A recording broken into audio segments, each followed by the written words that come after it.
does. Um, Probably just hold on for a few more minutes.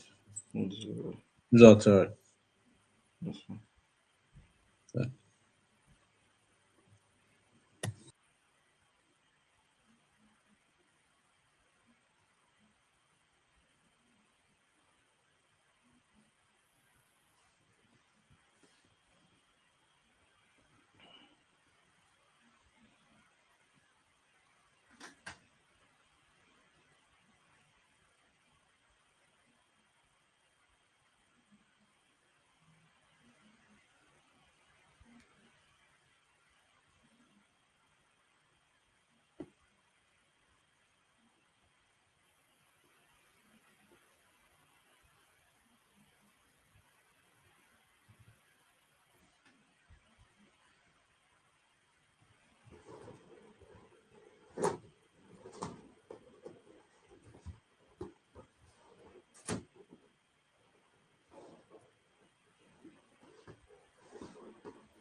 But no, How optimistic are you feeling?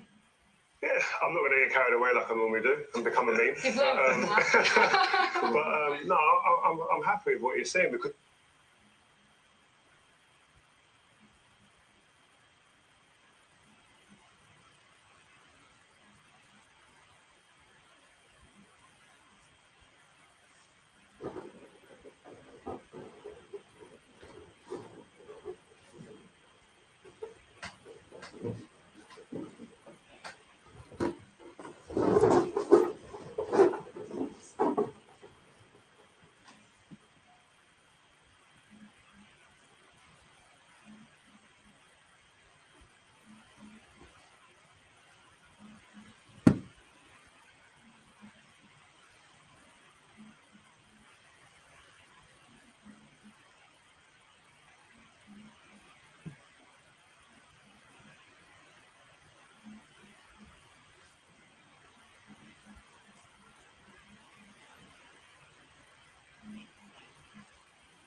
Sadiq, I think we can aim for uh 5:10 start.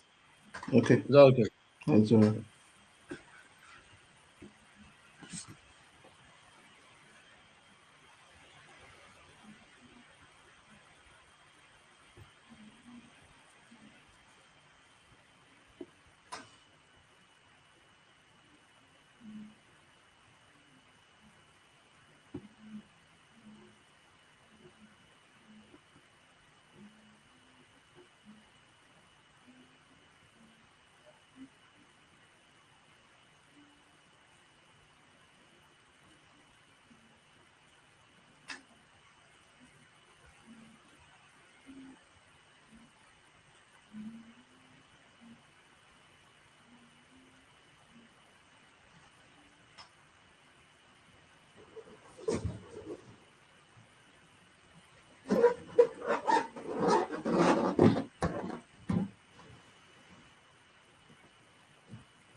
Hi everyone. Uh, Good evening. We have the pleasure of having um, Mr. Sadiq Aziz, who will be enlightening us and insight into the CST application and interview. I think it's probably one of the most suitable in that regard because he's gone through that process. Is pretty much familiar with the grind, and we should be.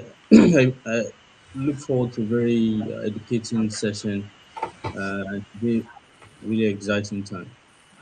So I invite Sadiq to please share your screen and fire on with the presentation. Thanks. Hello, can everyone hear me, please? Can you hear me clearly?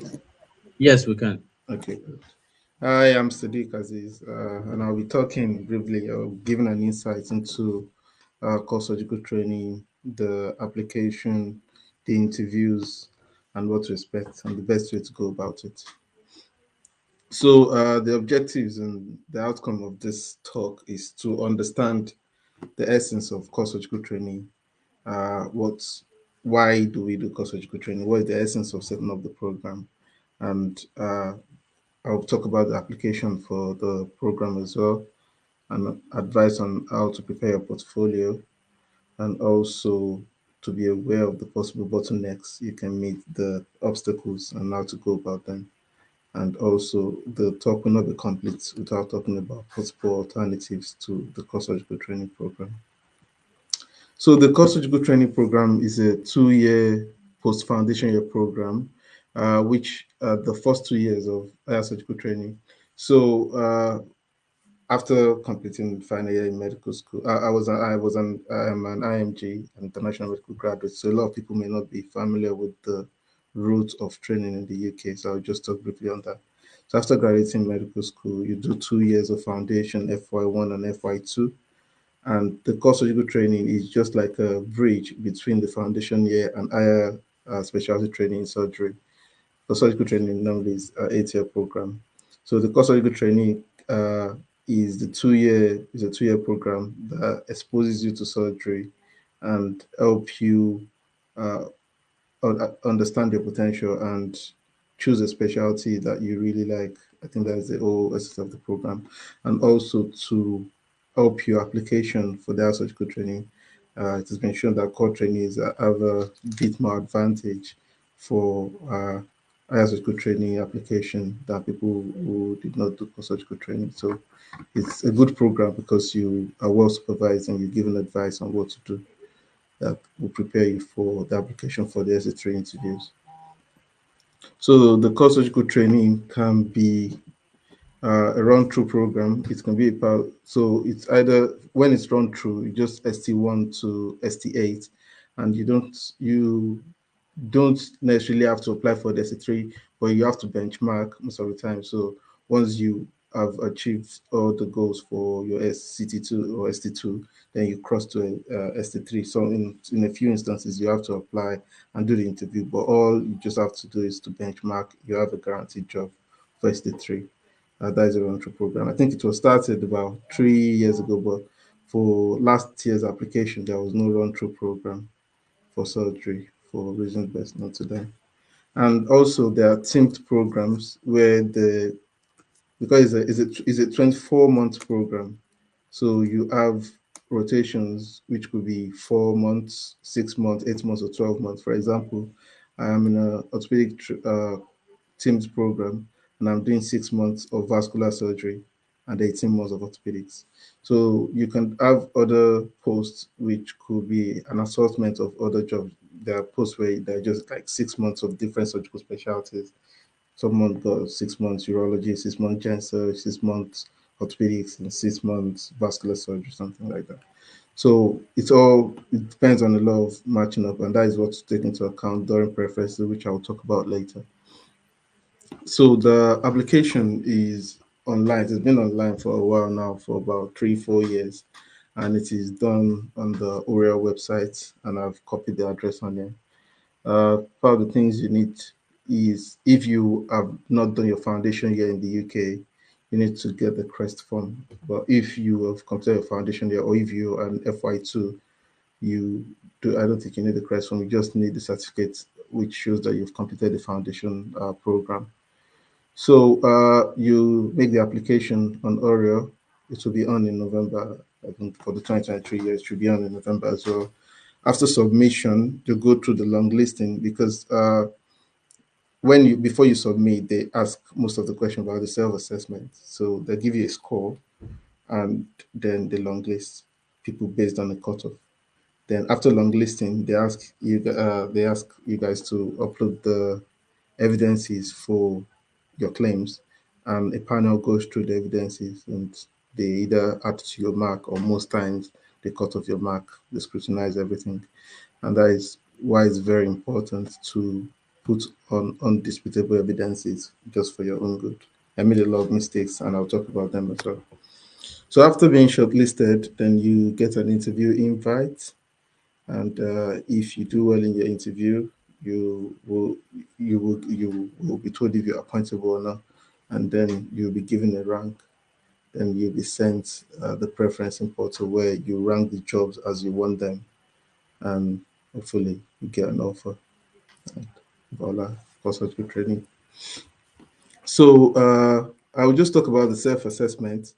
Uh, if you're planning to apply for the course of training, I think one of the first things you have to do is to search on Google online, CST application 2022. I don't think the 2023 self-assessment guideline is out, and download the PDF document where all the self-assessment points are on. I'll be talking through the self-assessment things and what to do and how to optimize your marks, and also what to avoid, the mistakes I've made. I'll just talk about them as well, so you don't fall into the same pit of life. Although I got a job at the end of the day, but I could have been in a more better situation without all the stress.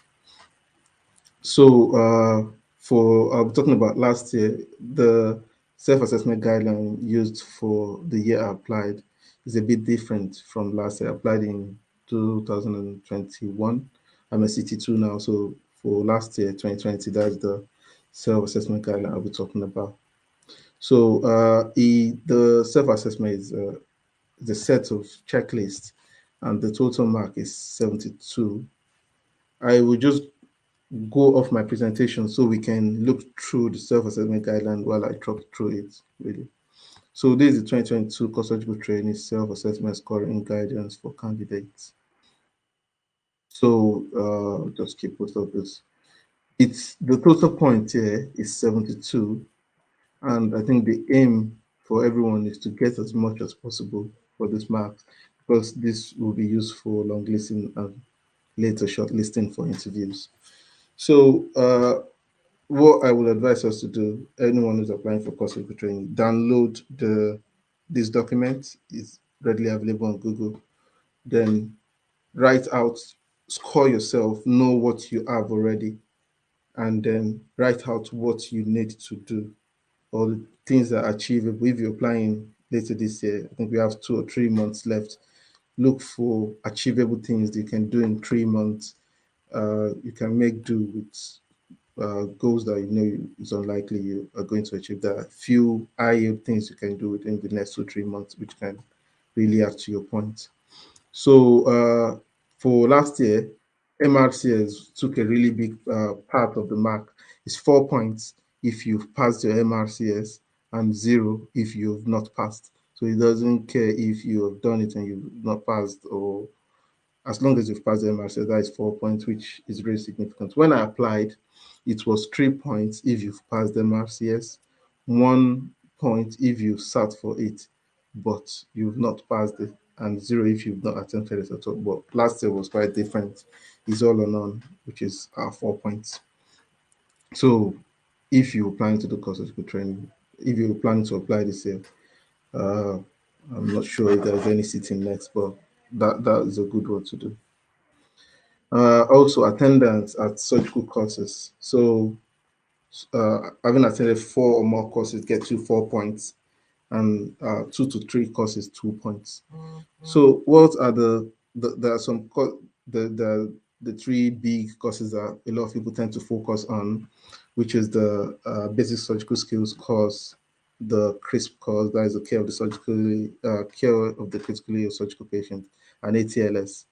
But there are a lot of other courses that are acceptable that are not that are more readily available to find than these 3 courses, but people tend to struggle getting places for those 3 courses I've called that. One of the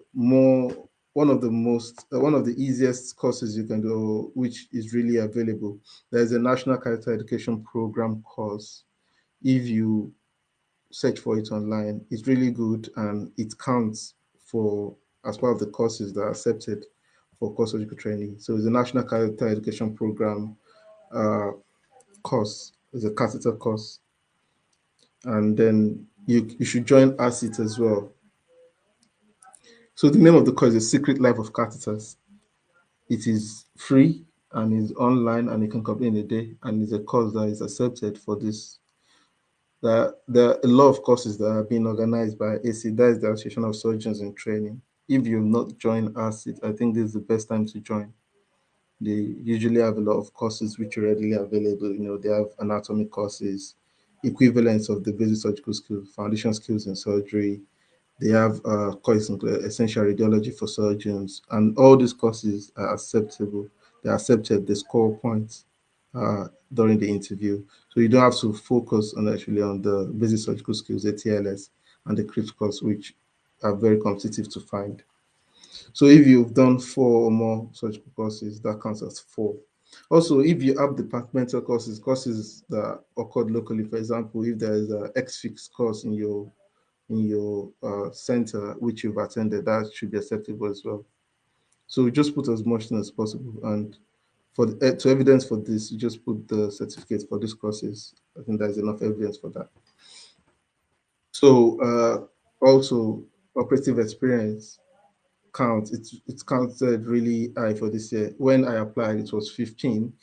If you add 15, you get the maximum point. But last year, it was increased to 30.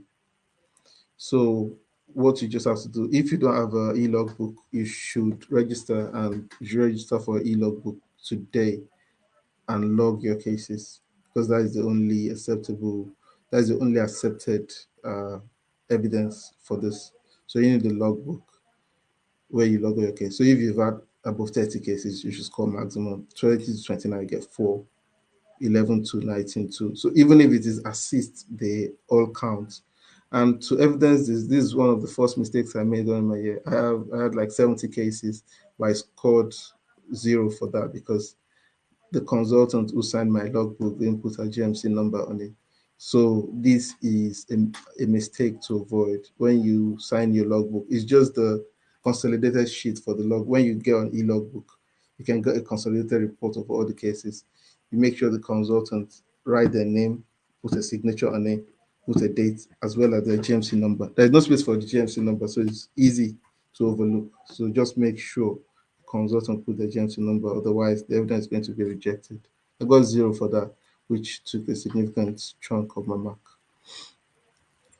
Then attended surgical conferences. This was not part of the marks when I applied, but it was introduced last year. So as I said earlier, one of the things to do is to join ACIT. ACIT have courses we usually run almost all over the year. They have about 5 to 6 conferences every year. And if you attend 3 of them, that should get the maximum point. There are other associations you can join as well, including the Royal College of Surgeons in England, Edinburgh. They have a lot of courses they organize. You can always check them out. British Orthopedic Training Association, British Association of Urological Surgeons. Just search a lot. There are a lot of conferences. I know it may be difficult, but if you really want to score, I think you have to throw everything you have at it. And surgical experiences for last year, if you've had a surgical job, which is more than 12 weeks, you get a maximum score. So if you've had a foundation, an F1 or F2 year, and you've done about more than 12 weeks in a surgical rotation, then you get maximum point. And if you've done a tester session, you get 2. So if you're an IMG and you didn't do your foundation year in the UK, but you've done if your job in the UK is a surgical job, then that should get a maximum point. You just need to get a letter from your HR stating the start day of the job as well as the day you left the job, or if you're still in the job, just to stay in the letter that you're still in the job, and that should be enough evidence.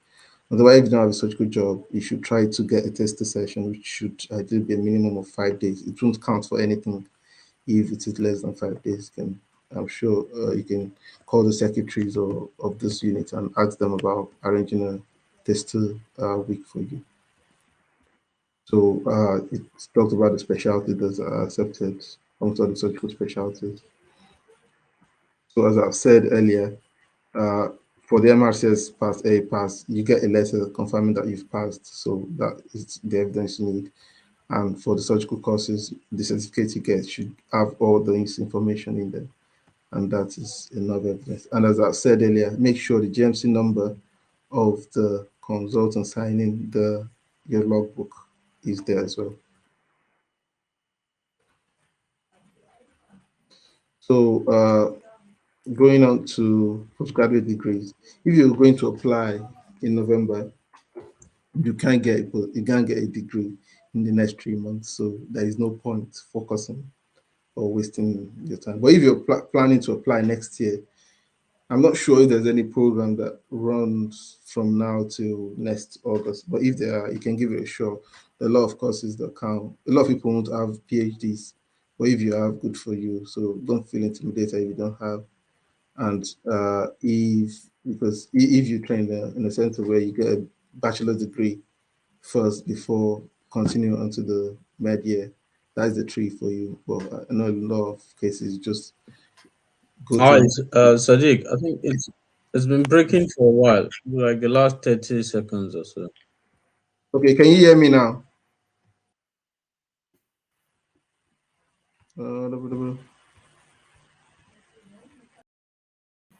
Can you hear me now?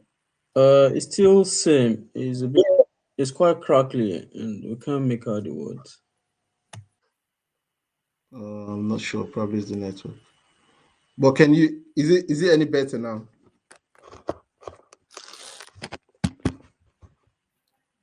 Yes, it is now. Okay. But I hope you could. I will just go back a bit. So I was talking about the surgical placement. Did you Do you guys? want to reshare your screen? Okay, I'll go back and share my screen.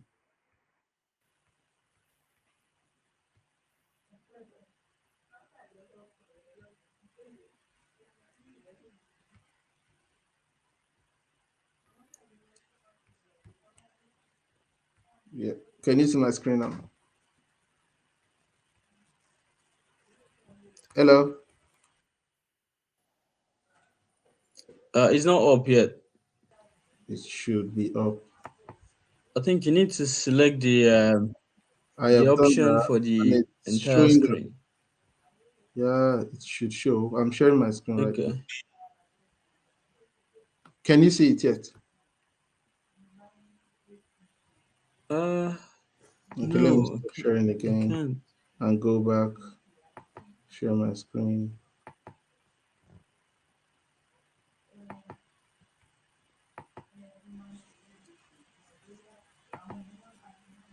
Can you see it now?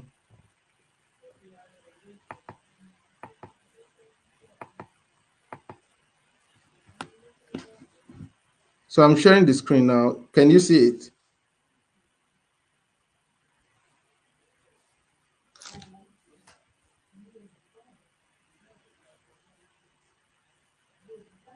We can see it now. Yeah. It's on slideshow as well. Yeah. What about now? Can you still see it? Because I'm trying to run through the self-assessment guideline.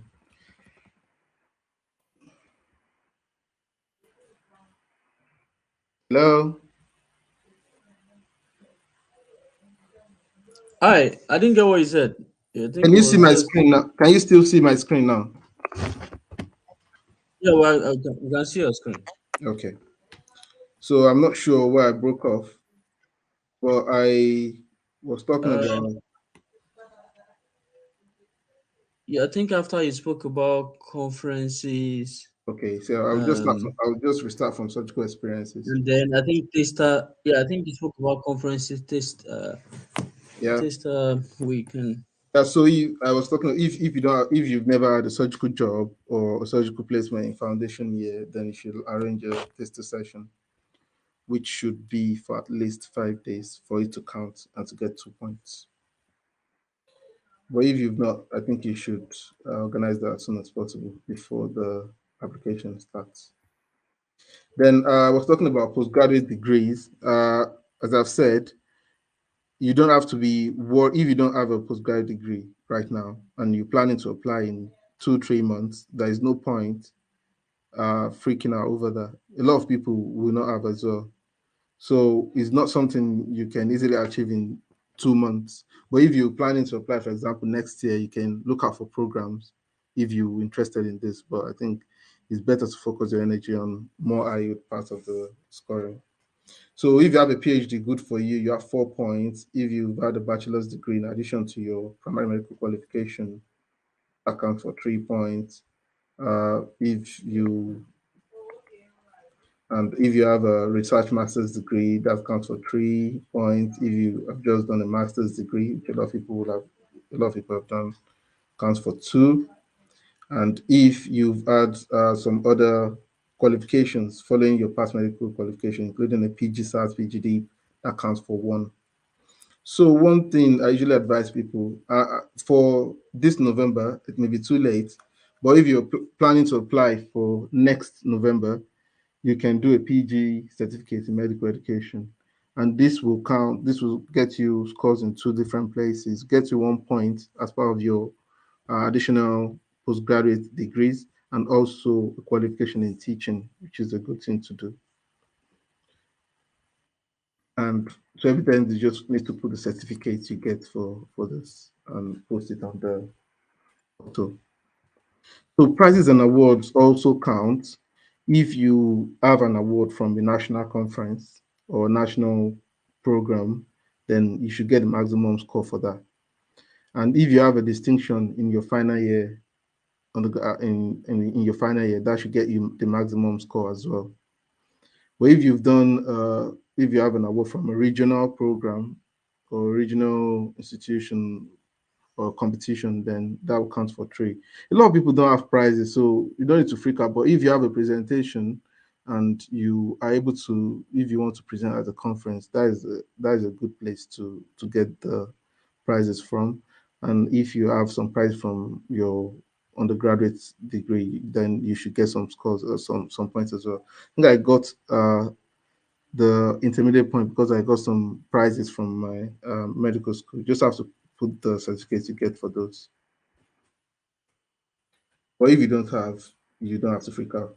So now I'm going to talk a lot about audits because this is like, it was 11 points when I applied, but it was 8 points last year. It's something you can work on in the next 3 months and score and get the maximum score. So if you throw in all your weight at something, then it should be at the audits. You should try to not just get involved, but lead a surgically themed audit, and you should try to close the cycle.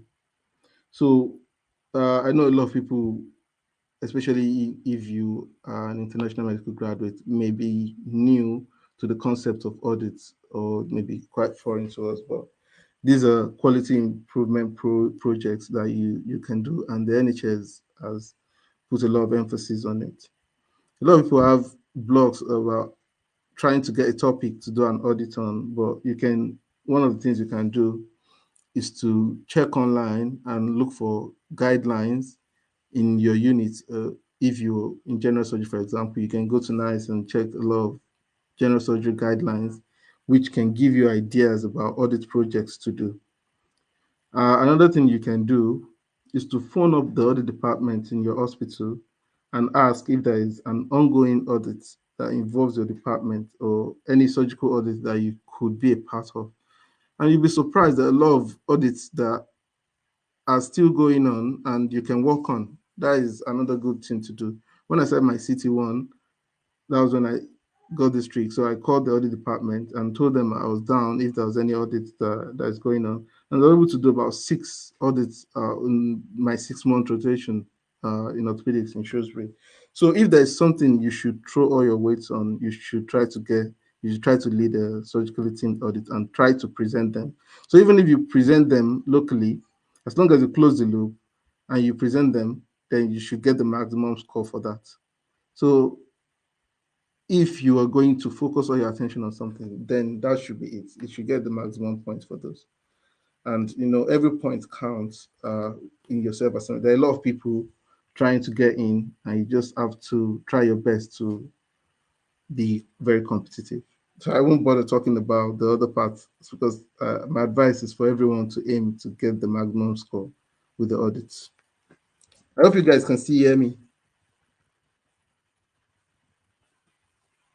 Yes, loud and clear. Perfect.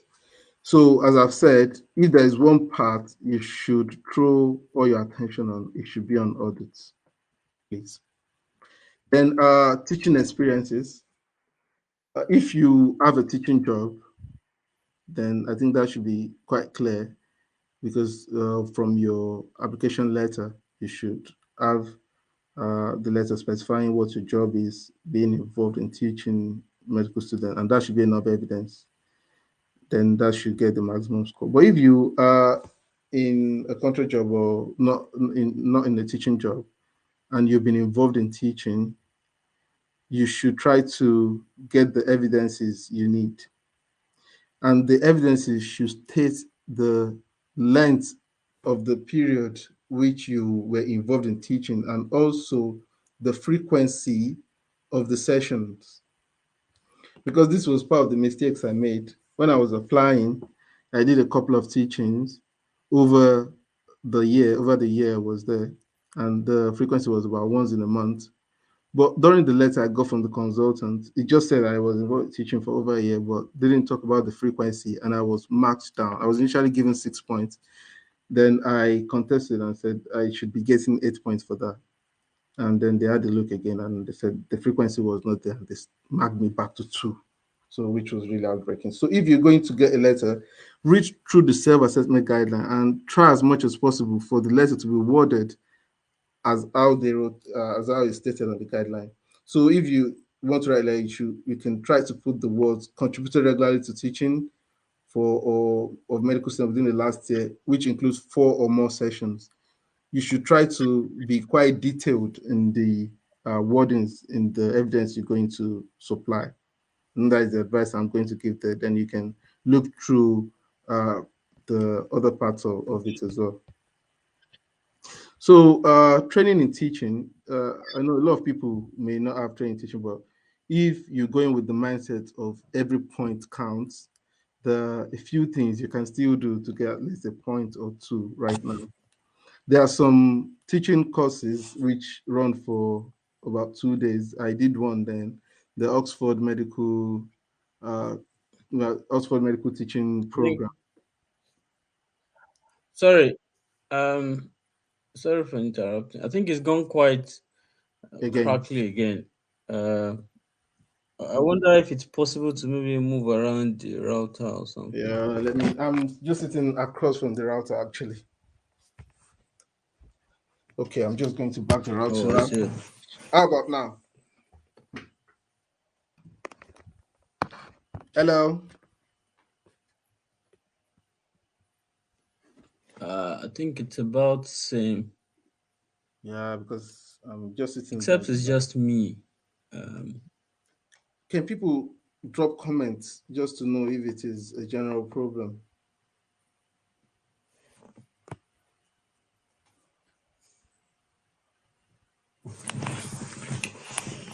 hope it's not my own connection. Um,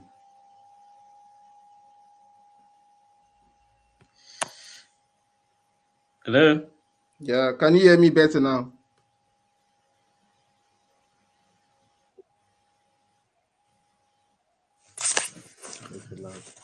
Hello? I can actually hear you loud and clear.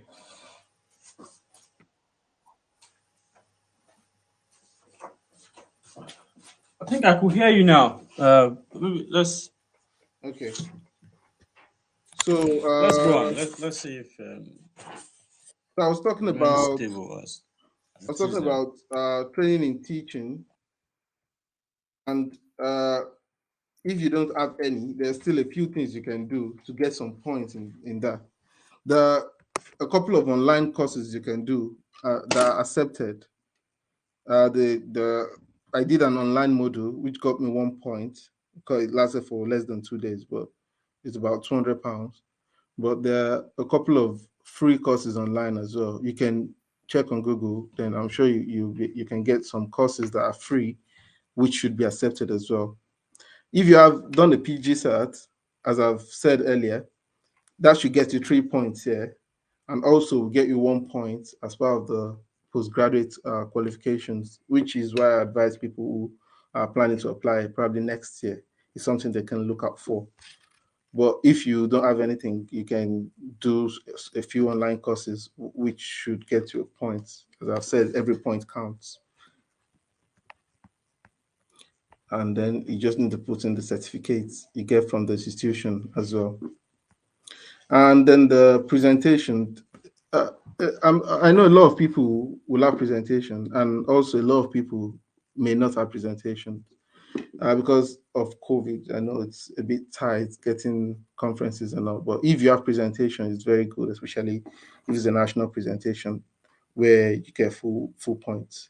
If you have projects that you plan to present, there are a lot of conferences you can do. As I've said earlier, ASIT, they have a lot of conferences which you can look out for and try to present. I'm not sure if any is happening anytime soon, but you can look out for those. There are avenues where you can present your audits or your publications or your abstract, even posters in a national setting, and they should get you good points.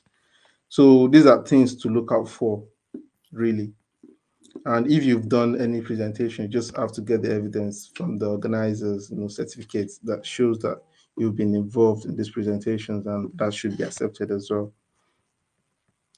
And publications, a lot of people freak out about a lot of things. I don't have publications. I have very little publications. But a lot of people won't have publications as well. When I applied, I didn't have any publications. But if you have publications, it's good for you. You should make sure you have enough evidence for that, which is the PubMed ID. That is the accepted evidence for publications.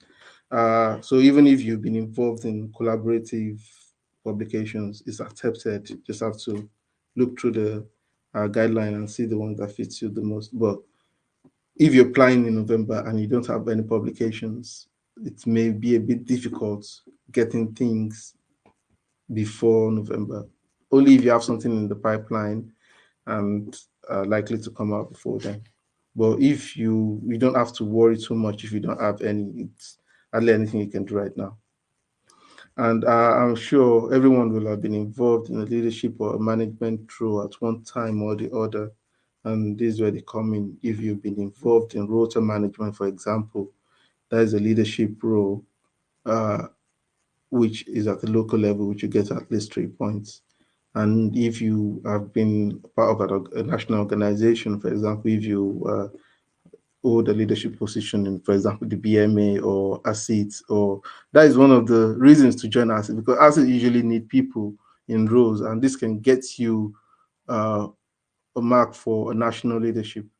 But because if you're applying in November as well, it may not count a lot because what they need is 6 months or more. But just try to get involved as much as possible, even if it is rota management, for example, and you get some points. If you've had any role, you should get a letter from the organization where you had the leadership role, and that should be enough evidence. It should state the role you undertook, the duration of the appointment, and it should be signed by the representative from there as well. So I will just go back to my presentation. So the maximum possible score from the self-assessment is 72 points. And I'm sure everyone, if we go through the checklist, everyone should be able to know where they stand right now and what needs to be done. So you have to get enough marks to be competitive enough to at least get you long-listed and shortlisted for an interview.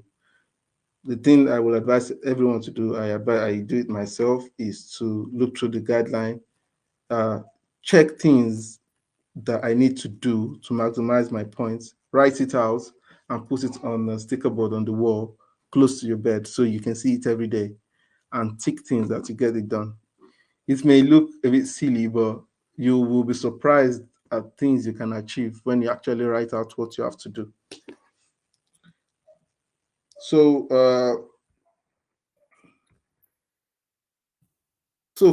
when you get shortlisted, you'll be invited. So you get longlisted, then they ask you to upload evidences onto a portal. I'm not sure if the interviews are going to be in person this year, but if they're in person, then you have to go with your physical portfolio with all your evidences in paper form, and they have to look through it in person. But if it's going to be offline, online, as it has been done for the past 3 years, then they'll give you access to a portal, and there will be different headings where you upload evidences for all your claims.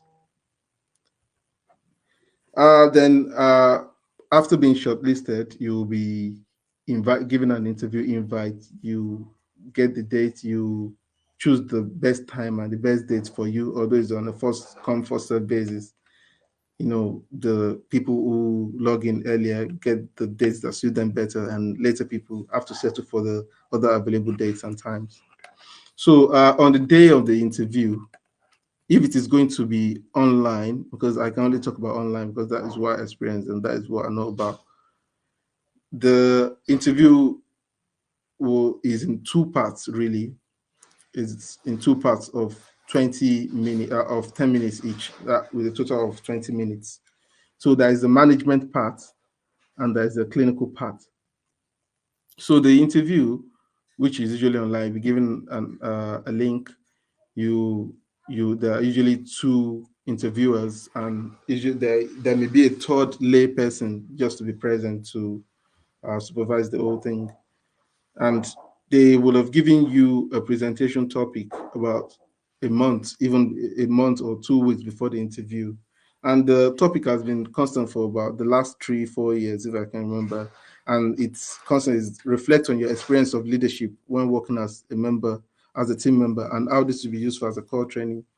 So they will give you enough time to build a presentation which you can practice, practice with people, let them find loopholes and help you fine tune it. And you should be really confident in presenting yourself. You just have to sell yourself. It's an avenue to sell yourself as a leader on that day. You'll be given 3 minutes to present that, and you'll be asked a few questions about your presentation for another 2 minutes, which make a total of 5 minutes. It's just to ask questions about a few things you claimed you've done and all. Then the next 5 minutes will be management questions, which I'm sure when it's time to prepare for interviews, there are interview books and there are a couple of management questions, including giving you scenarios where, for example, your colleagues constantly coming late to work, or someone who is supposed to relieve you from your call is not coming up on time, and what you can do in those situations. There are a wide area of questions they can ask, and getting interview books. There's a green and white book, which is really good for this. It has the stations which you can practice. And then the next 20 minutes, for the next 10 minutes, there are 2 clinical scenarios. And usually you get a crisp station, like it's just like unwell patients on the ward. And sometimes then ATLS stations. If you people get 2 crisp stations, for example, and if people get 2 trauma stations, you just have to practice this as much as possible before the day of the interview. The best things I will advise you to do is to get someone who's just done the interview. Probably if you have a CT1 or a CT2 in your unit, you can always practice with them, even an ST3, because they've just done an interview as well. The people you can practice with. And at the end of the day, your portfolio score, which you've done earlier before the interview date, scored over 72. Your management station scored over 72, as well as the clinical station scored over 72, are all added up, and you get a score over 216. Then everyone is ranked on how high they score over 216 from all this, and then you get a rank. So when I applied, there are about 700 jobs thereabout. And if your rank is, let's say you ranked 1 over 700, then you get the job you want most. That is the whole essence of the ranking.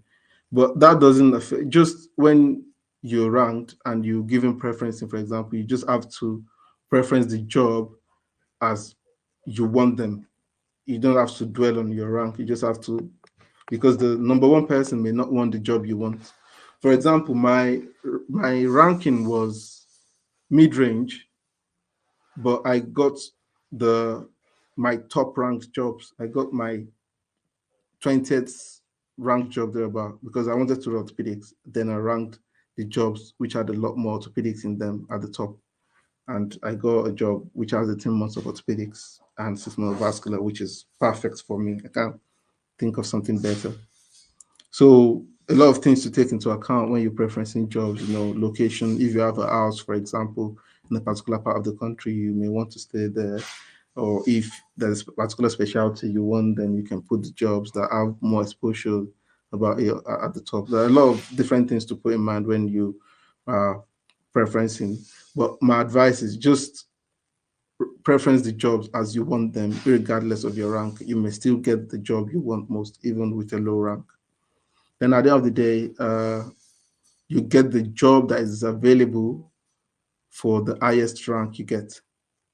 So if you rank the job at 30 something, and if you rank your best job at 1, and someone who ranked higher than you as preference the job as well, they will get it over you. But down the line, a lot of high rank people may not want the job you want, and you may at the end of the day get a job you really like. It's a bit complex, but when you get to that bridge, you cross it. Then you get an offer which you accept, then you get a letter from the institution where you'll be having the rotation and do a lot of paperwork, yada yada yada.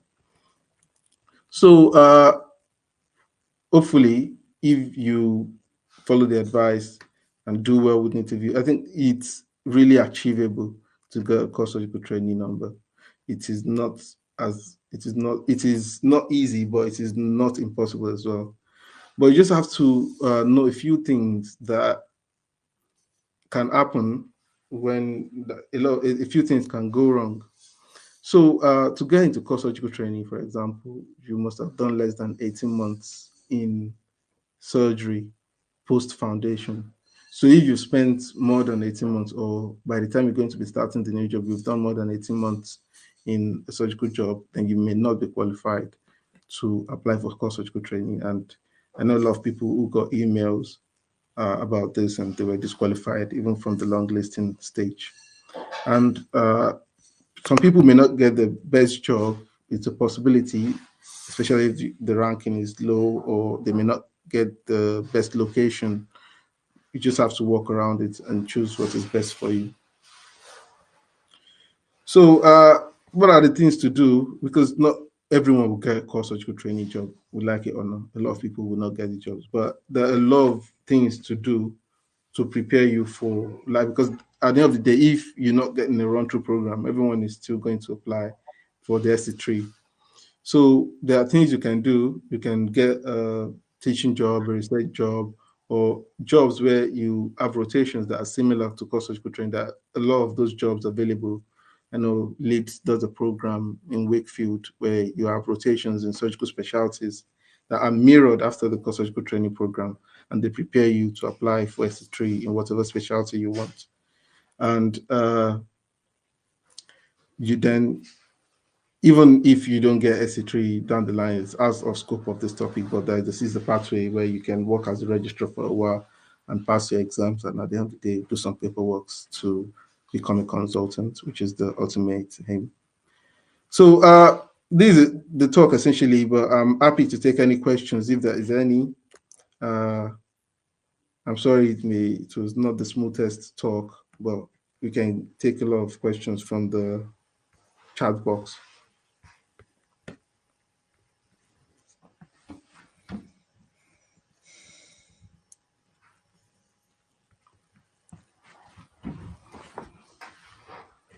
Mr. Alishala? Hi. Is there a way Thanks for the questions? Yeah. thanks for the session. I think the network was a bit unstable for a bit. I'm not quite sure if it's just me, but I think there were kind of breaks in between. But at least we have this slides, and it Yeah. might just be that my own connection because I can't see any other person saying they experience similar challenge. So it might be me anyway. Um, yeah. Do we have any question? Um, Not quite. So the I think I realized this quite late myself. So apparently, the way the meeting was set up, Yeah. something went fundamentally wrong with the date. So it was set up to start about 24 hours early, Okay. uh, and then I think apparently a lot of people were struggling because it looks like the link had expired. Okay. But we have the video, and we upload it on the group because I got a lot of messages, people struggling to connect, which is why we have the low turnout. Okay.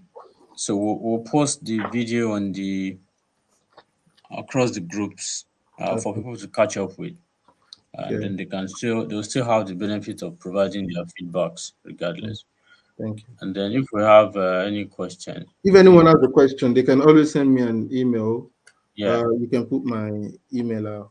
I'm yeah, happy. I'll post your email. Yeah, that's yeah. And If if that's all right. even if you want to schedule this for another time, I'm happy to be involved as well. if you want to have a repeat for a better Yeah, time. Either way. yeah, that's something we would like to consider. Yeah. So I think I'll try and I'll get a feedback from people generally, and based on the feelers. If people think after listening to the recording, they still want to have a repeat Because session and have the I prefer live sessions, people asking questions. actually, yeah, so do I, so do I, and I was really looking forward to that. But And unfortunately, hopefully we the have network will be better then. yeah, would yeah. So I'll gather the feedbacks, and if the feeler is that people would like to have another session, so we can have that conversation and That work is out fine. We a just have to agree on a specific date, which will not be yeah, absolutely, ambiguous like this one. absolutely, Thank you very absolutely. much. So I think I All right. can log off then. You can Thanks. let me know Thanks a lot. what the plan is. Thank you very Yeah, much yeah, for yeah. letting me I'll update. do this. Cheers. Yeah, cheers. Bye.